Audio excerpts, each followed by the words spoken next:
Hi everybody, this is Ron, and today is June the 29th of 2013. And there's a lot of misconception going on as to front-wheel drive GM cars. It's not so much the front-wheel drive, it's just that the engines that we're to be concerned with are the 3200 or the 3.2 liter and the 3800 or the 3.8. Today, what I have in front of me now is a 2006 Impala Super Sport. Okay, and I always have just loved that little emblem. That one right there, I just like that. But of course, I like the old Impalas too. All right, and so what we're looking at here is we're looking at a 5.3 liter V8. That's neither one of the two. But if you look, the control systems are different. It's not that the engine design is vastly different from the 3.8. So we're going to go ahead and do this one. There's the throttle body right here, and then we're going to see what happens.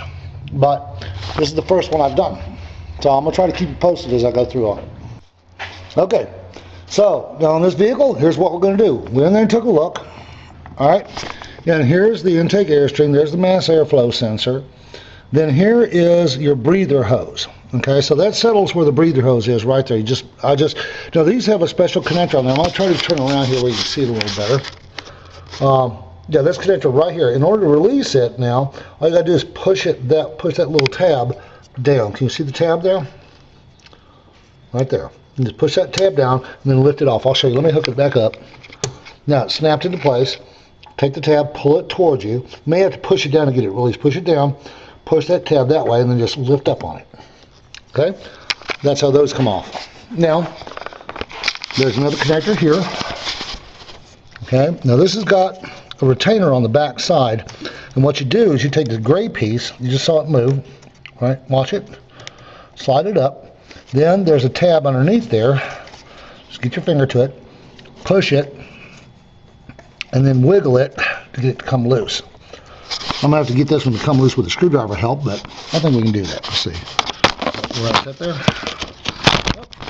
And no, it's not. All right, so anyway, I'll get a screwdriver to help, but what you'll do is you'll take a flat blade screwdriver like this one right here, and once you get it once you get that tab depressed, then you put this behind the wiring harness right here.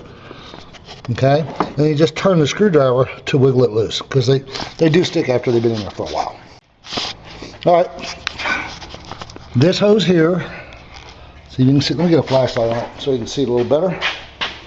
Boom, boom, boom, boom. Where are my flashlights? There we go. And I always use recyclable batteries, rechargeables. I buy them 20, 30 at a time sometimes. But there is your evaporative emissions line, right there. Okay. So anyway, so that's going to be removed. That's all part of the throttle body. The PCV is probably located right here, unless I miss my guess. I have to follow that line down, but that's probably what it is. Alright, so we removed the air hose here. Okay, I use my power driver. It saves a lot of wrench turning when you're talking about these clamps and stuff. Alright, now you got to remember these things have to go in there correctly, or none of this stuff will match up right. So they generally have an identifier on them, but we'll take a look at that when we go to put it together. So the wiring connector came off. Took a little bit more than I expected, but it did come off. Now we're dealing with the throttle body. There's only 4 screws. 1, 2, one down here that you can't see, and then one over here in this corner. Okay. Again, you'll see them. You just can't see them now. All right. So here's the throttle body. Just lift it out of there. Okay. That has the same style connector I just showed you a minute ago on the evaporative emissions hose. Right there. I don't know if you can see it, but same style connector. In the process of removing the throttle body, I dropped one of the bolts. Well, it does happen. So anyway, I pulled out my trusty old flashlight. I got one that's a little more high density. And shot it right down in there. And I didn't find it. Can you see it there? Well, I'm about ready to go in there and pick it up. So let's see if I can keep the light on it and do it all at the same time. Okay. These things are like $1.50, $2. and they are worth their weight in gold, because don't you know, I would have never been able to reach that. So get yourself a mag tool and keep it handy. Alright, now I've got the throttle body in my hands. It's sitting on the bench. Here it is. It's a very much standard equipment on all the Vortec engines. So it's the same style throttle bodies we're used to seeing on the 04 and later GM engines. The V6s, V8s, that sort of thing. It's going to be prone to make the flop, but if you look, you'll see that this is curved here, going down to match the curve of the throttle plate. So normally at this position it would be really wide open. It's on both sides too, the roundness of it. Alright, so you see it matches the contrary. It only barely opens up a little bit wider as the plate moves more open. And as you see with the GMs, the idle position is not where the throttle plate sits. You should, let me get my camera on this. I know you guys bear with me. Okay, so now you see that gray mark? That is the natural idle position. That's where it normally sets at. So what I'm going to do is I'm going to take this and I'm going to wedge this throttle plate, just like I'll show you on the other videos, into position. Alright, now I've got the throttle body off of that 5.3 right here in my hands. You see it's a standard GM throttle body. You've already identified the natural idle position right there by that black mark. You can see where it fully closes, it rubs actually. There's a scuff mark on it. I don't know if you can see, it's kind of shiny there. That's the throttle plate cutting all the way closed. That's where the plop comes from. Now we don't know if it's going to be visible, audible in this vehicle. I don't think so, but we'll know. All right. So anyway, so now I'm going to wedge the business card in there to get it in its proper position. There's my business card, guys. Remember that. Okay. All right. So there's my mixing board, and here is my spacer. Okay. So I put the card up on the top because the groove is going on the bottom. And I'm just looking at it, make sure it's lined up correctly, and there. That's where I lock it at. You can still see a trace of the black line at the end of the throttle plate, and you don't see any white there. But that's where I put the business card. I just shove it into place and it'll lock in pretty tight. Now I cut the groove. All right. Now with this one here, since the throttle body is so curved, it's going to look like I'm at too steep of an angle. So what I'm going to do is I'm going to push that just a little bit further towards the closed position to take advantage just as much of the groove as we can get. So we want to get in there as close as possible. Now if we get it too close to the throttle plate, what's going to happen is you'll have surging idles. So anyway, dunk, lubricate your bit, spin it to get rid of the extra, and it's going to work.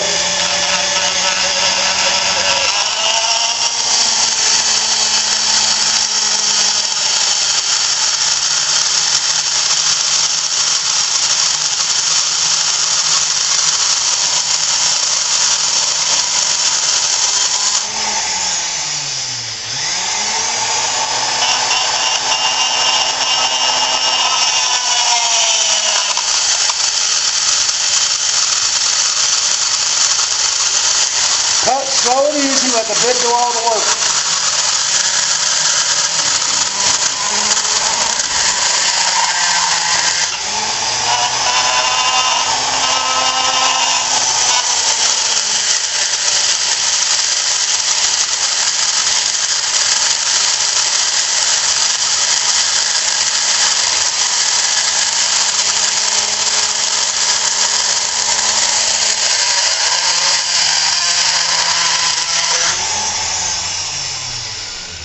You can make it a couple of cuts without the bit getting too hot. But once it says, keep it cool.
I'm not going to do a lot of talking. All I'm going to do is groove so you can see how fast it is. Especially with these good bits.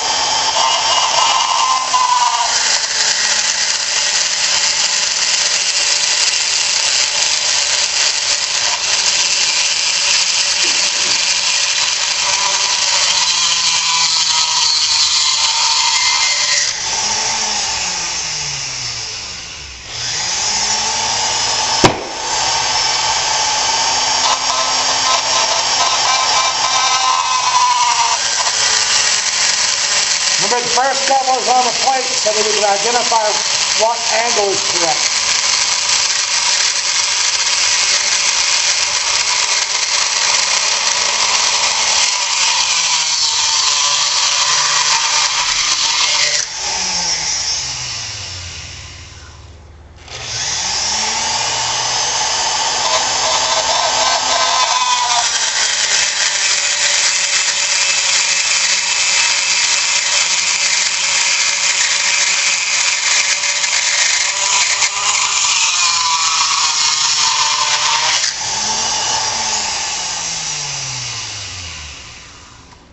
Make sure they stay cool. I'm touching the shank to see how warm the bit is. It's cool.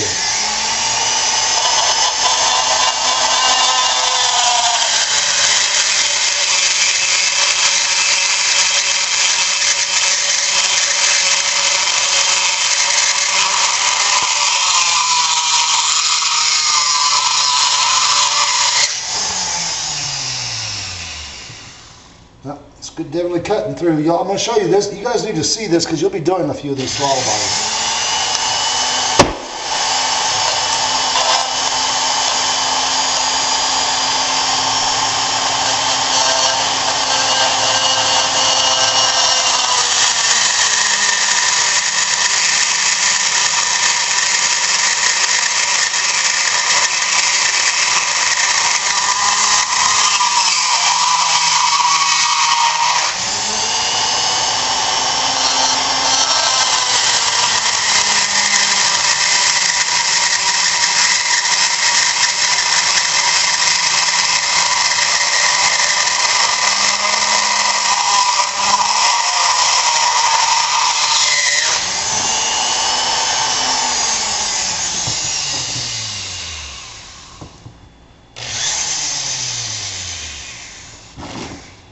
Yeah, she's starting to warm up a little bit, but you know, actually that's enough of a cut anyway.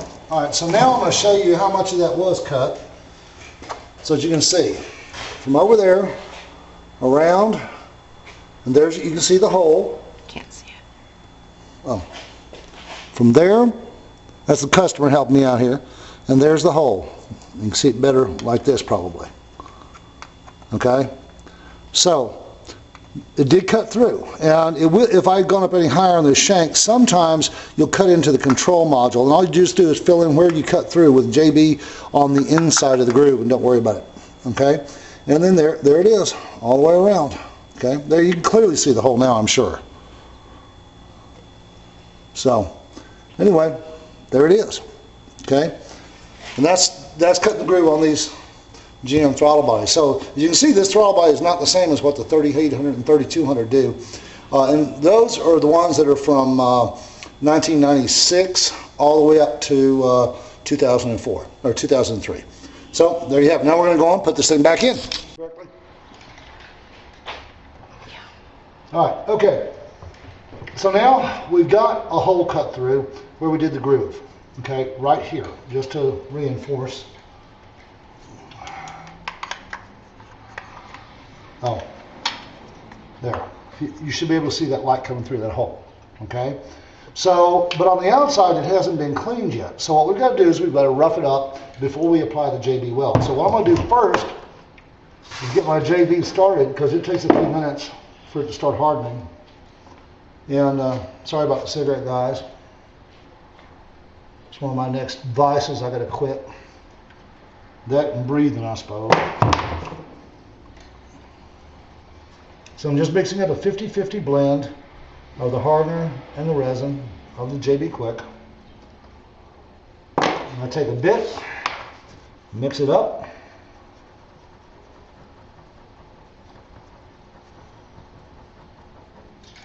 And I'm going to let it set for a couple minutes because it's not completely mixed. But I have to take and change out my bit on my Fordham here.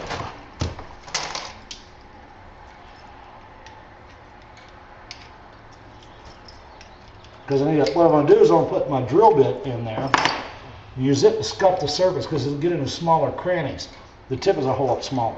So it allows us to do a better job of roughing up the surface to give the J-B Quick something to bond to. Then, come back up to where the hole is. Lost the hole. And just rub up the area. This is dry, it's dusty. We don't have a lot of oil, so there's no need to really clean it with a solvent.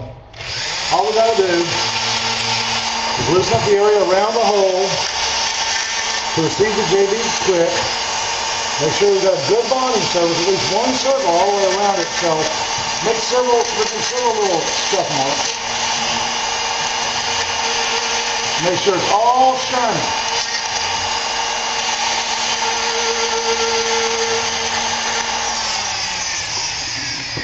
Okay, and I'll show you that up close. You can see how shiny it is there. Okay, see the drill marks. Okay, now that's going to be good enough. So now what I'm going to do is I'm going to finish mixing the epoxy. I'm going to add one little touch of aluminum shavings. It speeds up the hardening process and makes the J-B Weld thicker, so not as much will go through the holes, which is a clean out process. And you don't want to do any more cleanup than you have to do. So you just take it like that, dauber down on it. I'm rolling the bit into place so I know that the J-B is touching the metal firmly. Now notice what I'm doing is I'm pushing the J-B to the metal. If you do not do that, then what's going to happen is you run the risk of the J-B pulling loose from the throttle body as the temperatures change. We don't want that because that is a vacuum leak. Anyway, that's so I'll put a little bit extra on here. Okay, now that I know it's bonded on the outside, I'm going to take a handful of shavings, big old pinch, big old double pinch. I'm going to drop it, I'm going to push the throttle plate closed first. Then I drop this down in the hole. Okay? Then what I do is I push it through from the inside, and that gives us our shape. And that's all I really have to do. Now it's pushed in on the inside, and I probably won't even need to clean that hole out. Now what we do is we let that set for about 10 or 15 minutes until the J-B that's on my business card here is hard. At that point, I'll know that that's hard too, and then we can look at reinstalling it. All right, guys. So we got the throttle body out of the vehicle. Now I want to show you. You're getting a bonus on this one. We do two throttle bodies. This is one I had laying here, and sorry, that was the last video. I just showed you the whole thing. I'm going to show you this one too because I made a mistake and grabbed the wrong one. This is a substantially smaller diameter throttle body. Bolt pattern is almost square. That's why when we go in there, I was like, wait a minute, what's going on? And this is why. So what I'm going to do is show you a little something about this. Let me hit this a little cleaner real quick, because this is important for you to see.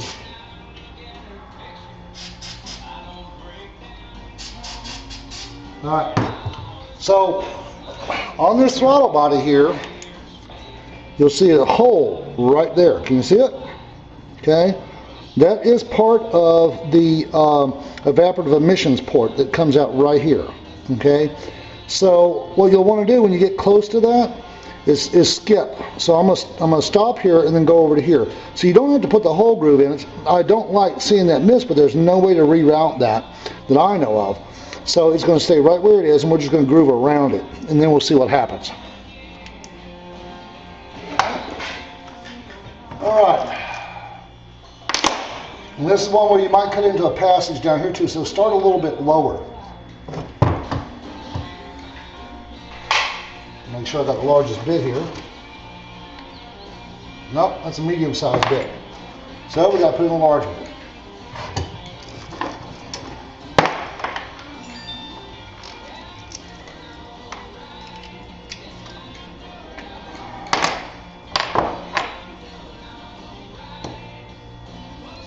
There we go.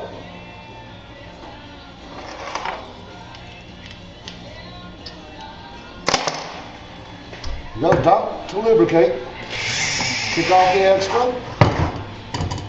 Always wear your safety glasses, guys. Just my eyes are getting so bad. It's being more and more difficult. Let me make sure that camera's still set right. Yep. Okay. Here we go. So again, I'm only starting at about a 30-degree angle. If you can see that slice on there. That's to avoid cutting into this compartment here where the control panel is.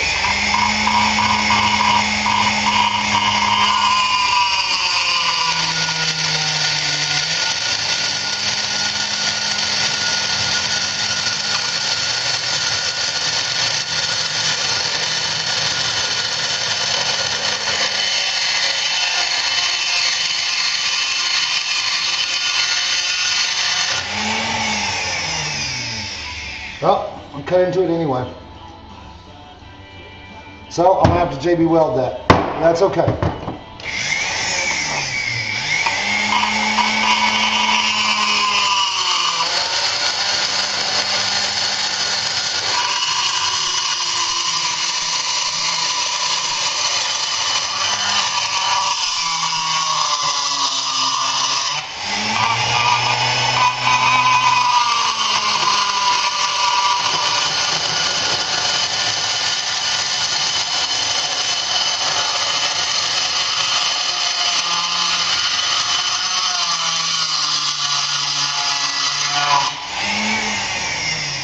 Cool it off, lubricate it, take it off, throw it in.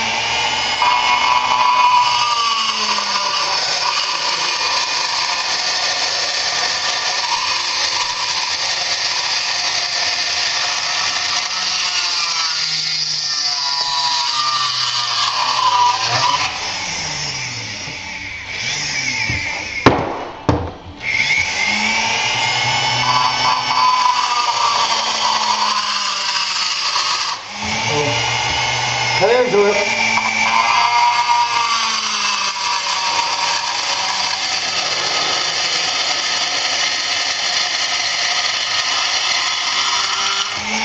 Oh, if that happens to you, I don't want you to go, oh poo, what am I going to do now? Just so you see, it doesn't even bother me. I was getting there, throw back up with J-B Weld, and everything will be just fine.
And that's as far as we can get because I cut through again. Let me show you. Hang this up, keep it in good shape. See, there's a hole there, okay? The other hole you might only be able to see by looking down inside that tube. I don't know if I can get the angle right enough, but we can try it like this too. You can see the hole there, okay? There's another one right beside it. They'll both go into the same chamber, okay? So what I'm going to do is I'm going to J-B Weld that area right there, and that area too, okay? So since I know the metal's clean, I don't have to really clean it. I'll just mix up the J-B and put it in place right now.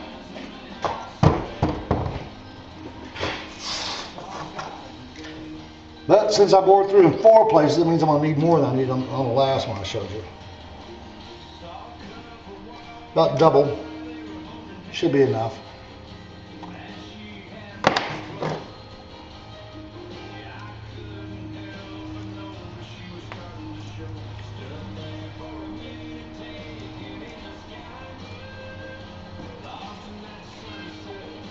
And guys, you don't have to be precise with your J-B Weld measurements either. As long as you got at least 40% of one compound, then it'll mix up just fine, harden really good. Now, if you're J-B Quick, you got it from a store where the inventory doesn't move very fast, the older it is, the longer it takes for it to harden up. I've got some stuff that would never harden, and I couldn't figure out why until I looked at the packaging, and I discovered that they hadn't used that packaging for J-B Weld in over 10 years. But it was still on the shelf, just like it was good as the day you bought it. So again, the shavings do two things. They make it thicker and help it set up more quickly. And when you're in front of a customer, you want everything to go smoothly and as quickly as possible, because we don't want to make them wait, let alone go through all the stuff we go through when we make a mistake, or something unexpected happens, I should say. So I'm going to start here, going in that section there, then come over here, and I just roll some more down that little hole. Then I'll roll some more in the other little hole, making sure that it goes all the way down the groove. So it's going to be completely covered. And actually, I think I'll do this one from the outside.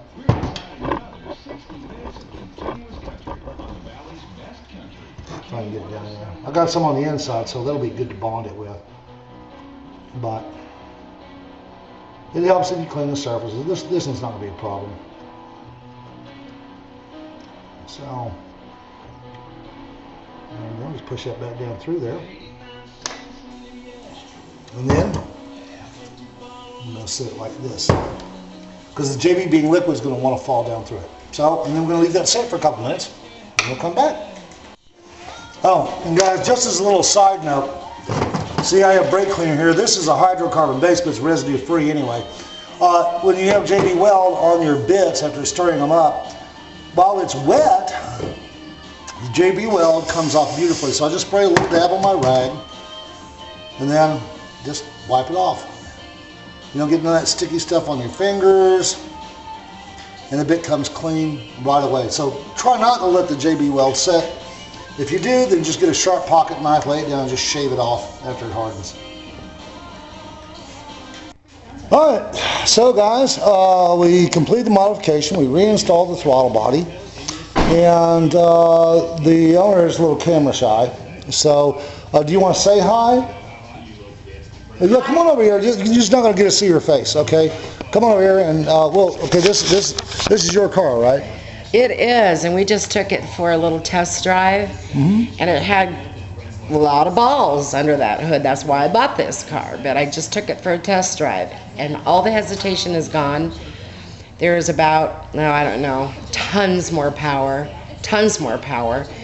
and I am absolutely thrilled to death at what he just did for me, and I'm very appreciative. Thank you.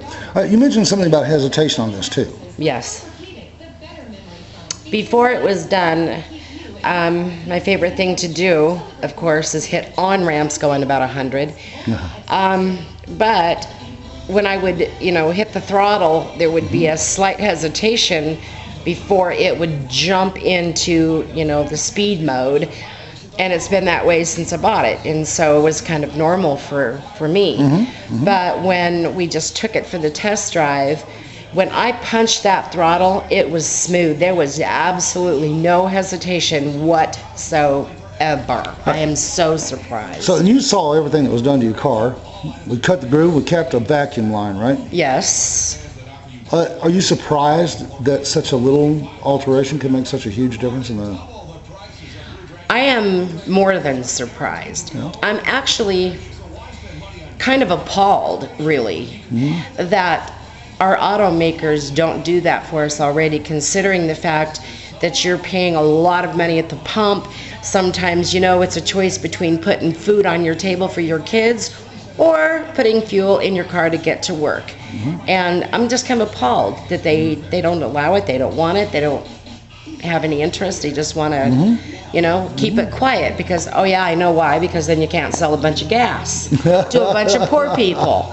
Yeah, I think if people looked into what the major automotive manufacturers are actually invested in, their long-term investments are all in oil. So anyway, all right, guys. So there you go. Do you want to say what your name is?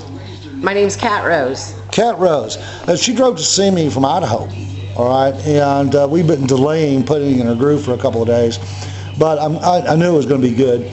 And anyway, I just want to say, guys, just jump in and do the groove. Worst case scenario, all you got to do is fill it in with metal epoxy and put the car back the way it was, and that way there's no risk. In any event, you know, the Gageman groove is a truly amazing technology, and it helps any gasoline engine to run better. As you heard from Kat on this 2006 Impala, it always had the hesitation since she bought it new. Now the hesitation is gone. How is such a thing possible? Well, the Gageman groove is an amazing technology, and we're still learning about its effects on engines, but so far it's all been good. And I've been doing this for over 4 years. I've done more than 1,600 engines, and I tell you, you will be happy. And that's my personal guarantee. So if you want to learn how to do this, or you just want to see what it would do on your car, get a hold of me. I'm Gadgetman at GadgetManGroove.com, and I'll do the best I can to help you out. If you're not a tinkerer, but you know some tinkerers that might could use some extra money, we're doing a personal license program, and I'm teaching them how to do the modification for the same price as if they came to me and got a modification. So, well, it's cheap enough, but you guys, you get a hold of me. Trust me when I tell you, if I figured this out, how to do this in a gravel driveway on a folding plastic table, I can teach you how to do it in yours.